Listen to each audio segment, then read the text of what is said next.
الفنون كان فيها حضور مثل هذا الحضور الكبير، وكمان بشكل يومي. يعني في هنالك مثابرة، في هنالك تصميم ومثابرة من أهالي الفحم على مواجهة هذه المشكلة. احنا بحاجة أن ننتقل إلى الناس، بحاجة نحن أن نصل إلى الناس، وليس أن نقول للناس تعالوا معنا، أن الناس سبقونا. هي أول ملاحظة. الملاحظة الثانية أنه لا يمكن كمان أن نفصل موضوع العنف داخل مجتمعنا ومن خلال مزاجنا العنيف. هنالك العنف بيبدأ من شيء اسمه مزاج عنيف، اللي مسكر علي الطريق هذا بخلق عندي مزاج عنيف. ببدأ اني افتعل المشكلة على حدث سخيف في الشارع، هذا بخلق مزاج عنيف. اوعوا تفكروا انه احنا ممكن نفصل بين حادث القتل وبين مزاج عنيف في الشارع. القضية الثالثة اخواني، هاي قضية مهمة جدا في اعتقادي، قضية الاعتداء اليومي في داخل مجتمعنا العربي وفي الفحم ايضا. في هنالك اعتداء يومي على الحيز العام. شو يعني الحيز العام؟ الأرصفة، الشوارع، المنتزهات، الأماكن العامة، المؤسسات العامة، الأراضي العامة. هذا الاعتداء اليومي على الحيز العام هو في اعتقادي يخلق حالة من العنف. ويخلق حالة من العنف هو من يمارسها عنيف، والنتيجة اللي بتؤدي فيها أيضا نتيجة عنيفة، تؤدي أيضا إلى إنتاج عنف، إلى خلق عنف. الاعتداء على الحيز العام في الفحم هو أحد الأسباب الأساسية في خلق مناخ عنيف في داخل المجتمع الفحماوي.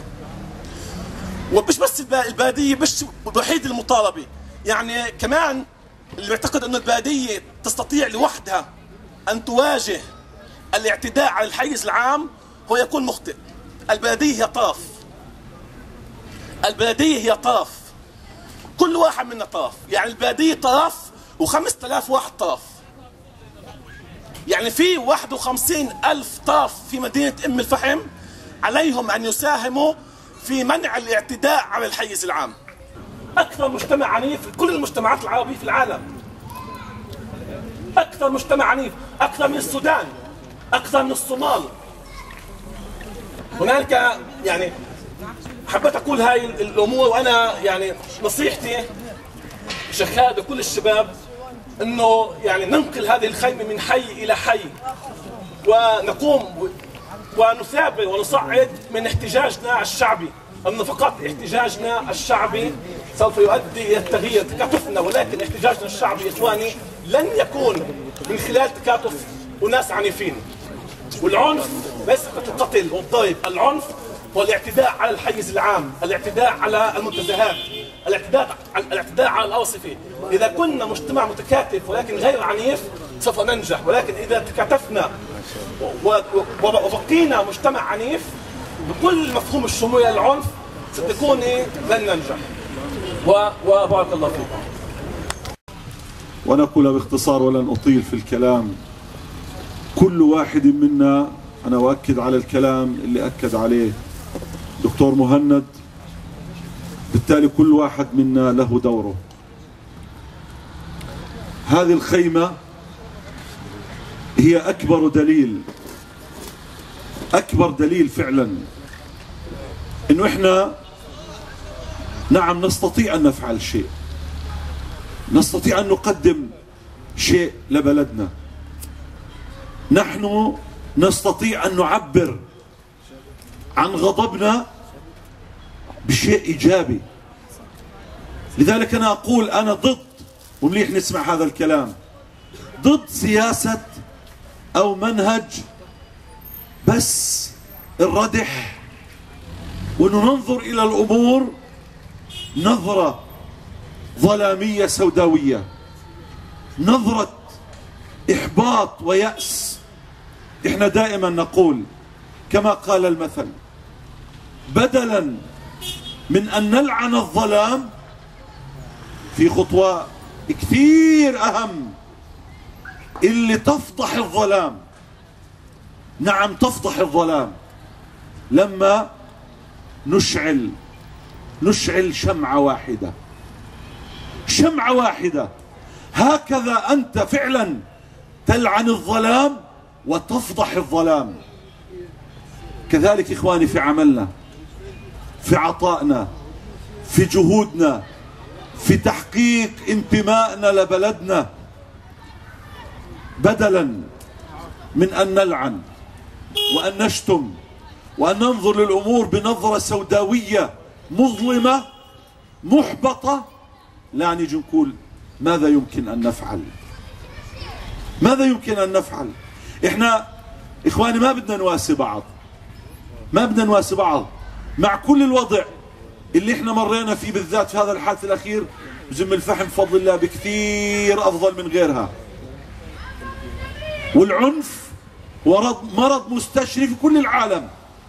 ليس أقول هذا من باب المواساة، لا بالعكس، أنا أقول من باب التحدي، من باب التحدي. نعم شو ممكن أنه نفعل؟ هل نستسلم للعنف؟ نرفع ايدينا، نرفع الراية البيضاء ونقول خلاص استسلمنا بكفي؟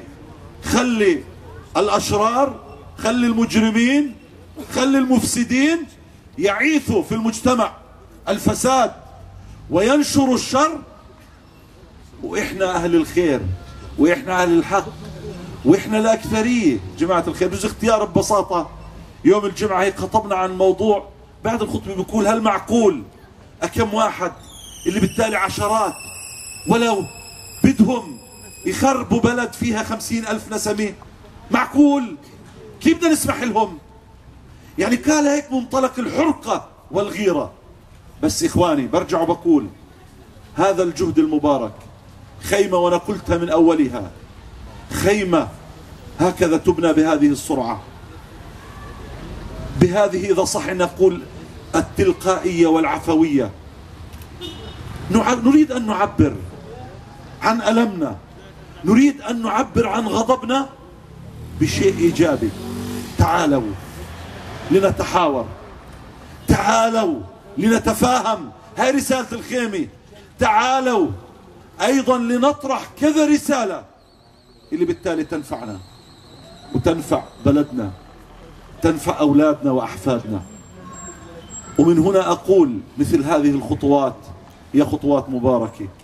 أنا بشكر كل حقيقة من أعماق قلبي كل الإخوة الذين قاموا على هذه الخيمة، بادروا، خططوا، نفذوا، حضروا، شاركوا. أنا بعرف إنه من هذه الوجوه الطيبة اللي يوم نعم يجلس في هذه، بارك الله فيكم وفي جهودكم.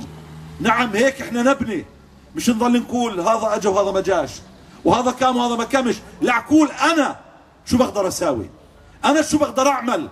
تطلعش على غيرك، انت كون القدوة الاحسن، كون المثل الافضل. هيك بنبني، هيك بنعمل. اليوم اسمك مصطفى؟ وسيم شاب وسيم رائع. وسيم يدرس في المعهد.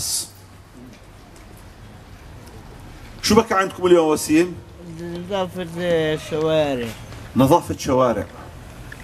أقول لكم أنا شاركت، والحمد لله سنويا إحنا بنعمل أكثر من مرة بفضل الله فعاليات من أبناء الروضة، بنخليهم يشاركوا في النظافة، لأنه إحنا بدنا نغرس قيمة النظافة. كما قال الدكتور مهند، القضية مش قضية جماعة الخير شعارات وكلام وبس نتهم ونقول البلدية ولا الجهة الفلانية مقصرة، لا، برضو نقول عن حالنا. اليوم كانت فعالية للماعز، قاعدين بنظفوا في الشوارع طلاب الماعز. أقول لكم أنا قديش شاركت، أكثر مشهد تفاعلت فيه وتأثرت منه هو هذا المشهد. وأنا بشوف هذه الشريحة الرائعة كيف أيضا تأخذ زمام المبادرة وتقول بدي أنظف بلدي، بدي أنظف الشوارع. نعم، يعني أحد الأساتذة شو بقول لي؟ بقول لي أول ما نزلنا هناك في الماعس الحي هناك جفلوا شوية.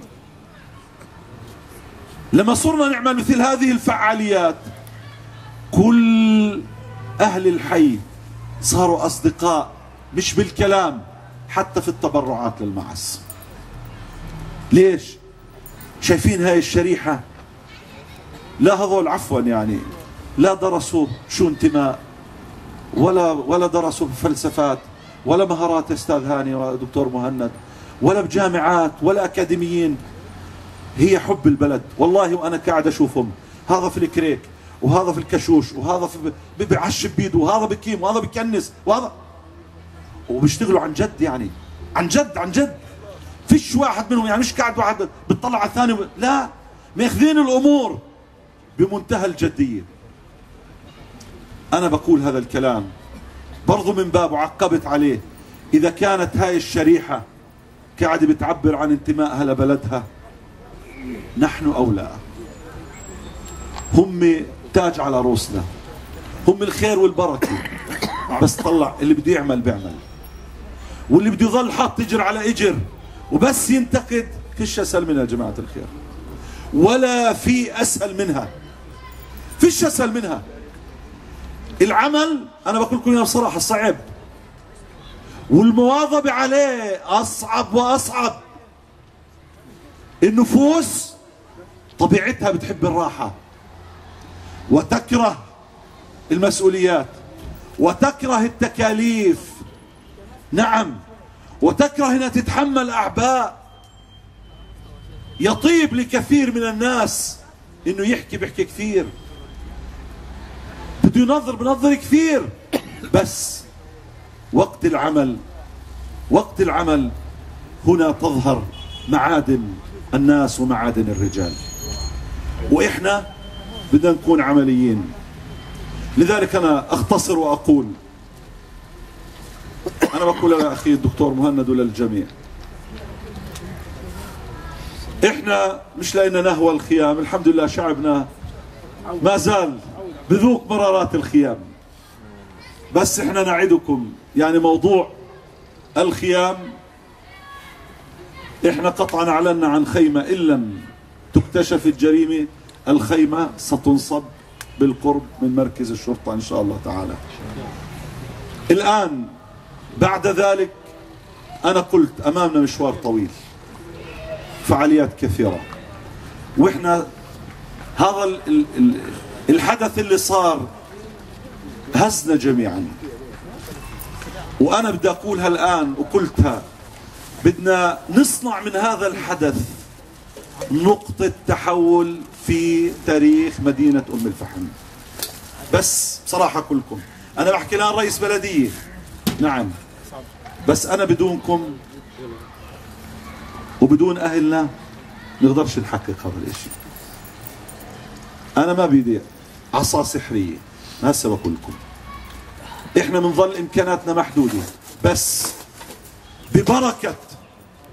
ببركة جهودنا مع بعض احنا نصنع المعجزات، نصنع المعجزات بتوفيق الله عز وجل. المعجزات بنصنعها، بس بدنا هذه الجهود تتكاتف. انا بحذر انه يكون نفسنا قصير، تأثرنا على الحادث يوم يومين ثلاثة اسبوع اسبوعين 4 شهر، وبعدها مش بدي اقول احنا نظل لا سمح الله، طبيعة الحياة بدها تستمر، بدها تستمر الحياة، وكل واحد. احنا من هذا الحادث ينبغي ان نصنع نقطة تحول في تاريخ مدينة ام الفحم. هذا الحادث تجاوز كل الحدود، تجاوز كل الخطوط الحمراء. بدنا نشمر عن ساعد الجد، وكلنا نقول بصوت واحد وبصوت عال، كلنا نتحمل المسؤولية، وكلنا برضو نطول على صدورنا بثقة وبفخر وبعزة وبإصرار، وكلنا لها. هيك بدنا نقول، ممنوع نقعد هسه إن زدت على جهات هنا وهناك.